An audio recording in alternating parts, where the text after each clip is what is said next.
Puisque l'ennemi attaque le corps, l'âme et l'esprit, le croyant fait appel à toutes ses énergies physiques, mentales, spirituelles, pour lutter contre lui, afin de conserver sa liberté reconquise. Il prend toujours plus conscience de son esprit, de la vie de son esprit qui, purifié, vivifié, s'élève toujours plus puissant contre les puissances des ténèbres.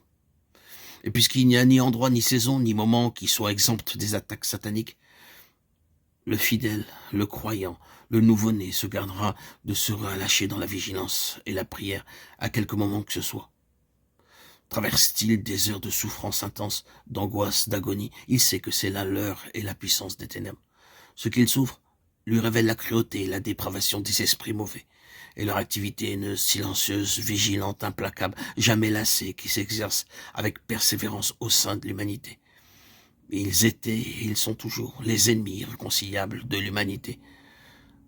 À mesure que le croyant, l'enfant de Dieu, découvre les profondeurs de la haine et de la méchanceté diabolique, le fidèle réalise alors que ce n'est pas seulement contre un être surnaturel, contre une intelligence infernale qu'il lutte, mais que c'est toute la hiérarchie de puissance de Satan qui s'oppose à lui. De sorte que s'il demeure ferme et s'il sort victorieux de tout leur artifice, il est vainqueur de tout l'enfer.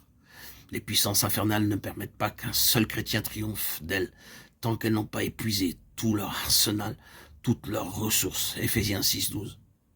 C'est pourquoi elles attaquent sans se lasser ceux qui, unis au Seigneur, veulent vaincre comme il a vaincu et qui trouvent en sa victoire le secret de leur victoire. C'est donc de toute la puissance de l'enfer que le fidèle doit triompher, revêtu de toute l'armure de Dieu, puissance, vérité, justice, paix, foi, ayant ceint l'épée de la parole et vigilant dans la prière. Il peut alors résister à tous les artifices du diable.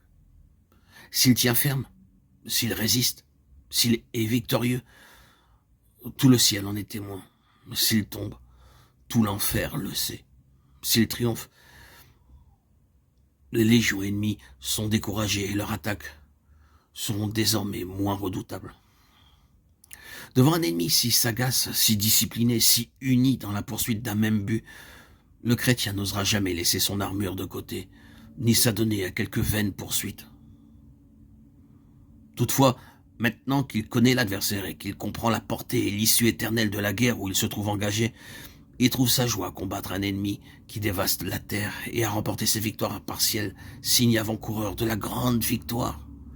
Le triomphe définitif du Seigneur Jésus-Christ avec les siens sur toute la puissance de l'ennemi.